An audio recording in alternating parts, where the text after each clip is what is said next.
नमस्कार दोस्तों, आप क्राइम तक देख रहे हैं। बात करते हैं प्रज्वल रमन्ना की। आखिर वो है कहाँ? जर्मनी में है या वो वहां से भी भाग गया है? 7 तारीख को कहा था कि वापस आऊंगा, ज्वाइन करूंगा इन्वेस्टिगेशन, लेकिन अभी भी कुछ भी अता पता नहीं है।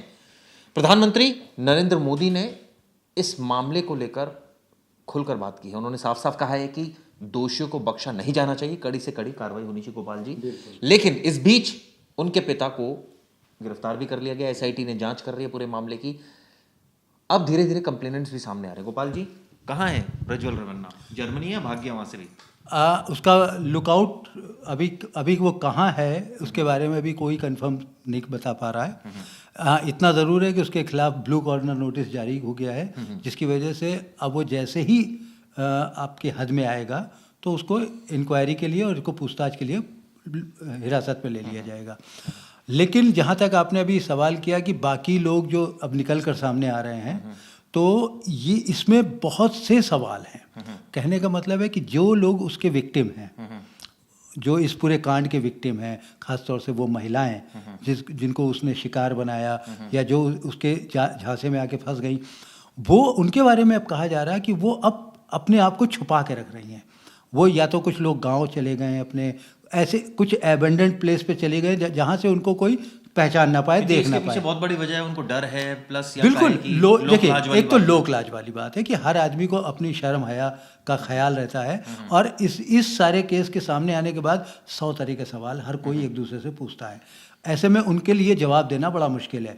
उनके पति या उनके घर के जो दूसरे मेंबर्स हैं वो डर रहे हैं कि कहीं किसी भी वीडियो में उनके फैमिली मेंबर का कोई नाम ना आ जाए, जिन लोगों का कनेक्शन किसी भी तरीके से प्रज्वल रमन्ना के साथ था।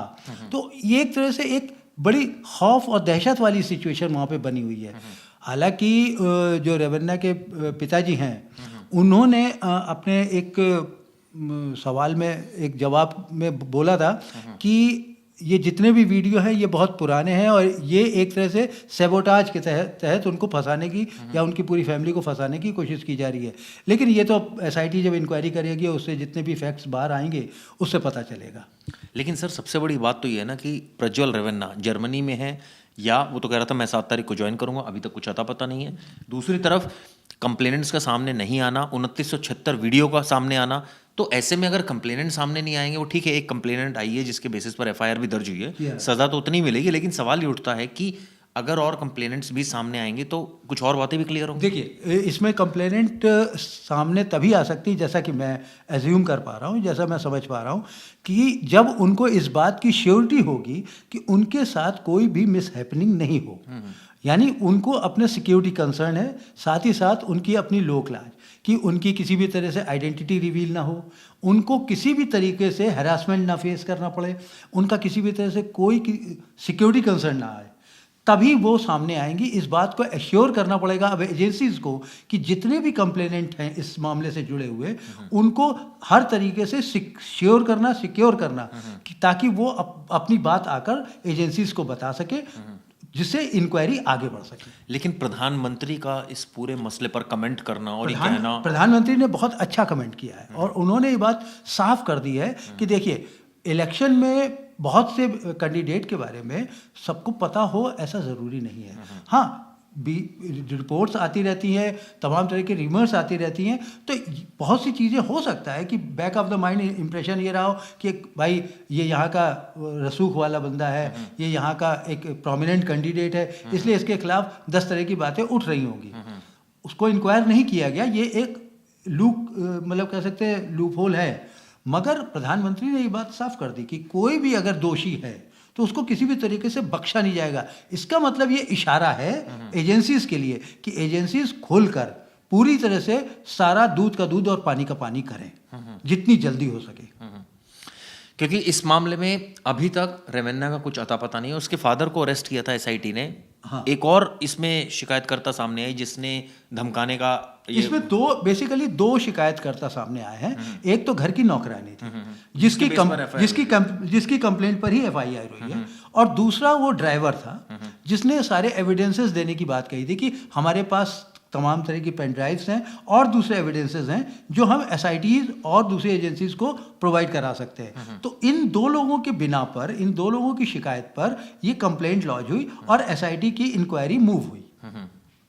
लेकिन सबसे बड़ी बात तो यह है ना कि इंक्वायरी मूव होने के बाद जो अब इनके फादर के ऊपर जो आरोप हैं जी, वो एक और कंप्लेनेंट सामने है जिसने कहा है कि उसको धमकाया भी गया इस पूरे मामले में। हाँ देखिए, कंप्लेंट आई है, अब उसी की इंक्वायरी कर रही है एसआईटी। बेसिकली इंक्वायरी शुरुआत जो बिगिनिंग है वो इसी तरीके से है कि जिसने कहा है कि हमको धमकाया जा रहा, हमको डराया जा रहा, हमको थ्रेट किया जा रहा, तो उसी की इंक्वायरी हो रही है कि क्या रियल में ऐसा हो रहा है या ये केवल। तो क्या रियल में 2900 वीडियो हैं या रियल में 2900 अलग अलग महिलाएं या एक महिलाएं की इतने नहीं, कई महिलाओं की जो इन्फॉर्मेशन हमको मिली है उसके हिसाब से हम कह सकते हैं 2976 महिलाएं नहीं है, 2976 वीडियो है। दोनों में फर्क है। हो सकता है एक महिला का हो सकता है 10, 12, 50, 100 वीडियो हो सकते हैं, और हो सकता है कि इसी तरीके से 100, 50, 25 ये फिगर कितना है ये तो एसआईटी पता लगाएगी, मगर अभी तक ये है कि 2976 वीडियोस की बात सामने आई है। तो ये अभी तक देखे नहीं गए। ये कैसे सेव थी? Pen drive? ये पेन ड्राइव में सेव थी, ऐसा ड्राइवर का कहना है। ये पेन ड्राइव में सेव थी, और ऐसा ये भी कहा जा रहा है उसी ड्राइवर के कहे के मुताबिक कि ये सारी चीज़ें खुद प्रज्वल रेवन्ना ने शूट कर किए थे अपने पर्पस से। अब उनका क्या पर्पस था ये तो एसआईटी पता लगाएगी, ये तो हम लोगों को नहीं पता है। लेकिन सबसे बड़ा सवाल यही है जो गोपाल जी भी बात कर रहे हैं कि आखिर प्रज्वल रेवन्ना कब इस मामले में गिरफ्तार होगा, कब उसे अरेस्ट किया जाएगा? क्या वो जर्मनी में है या वहाँ से भी भाग गया है? क्या सरकार उसको यहाँ पर लेकर आ पाएगी? ये सबसे बड़ा यक्ष प्रश्न है। ये वीडियो किस लिए की जरूरत है?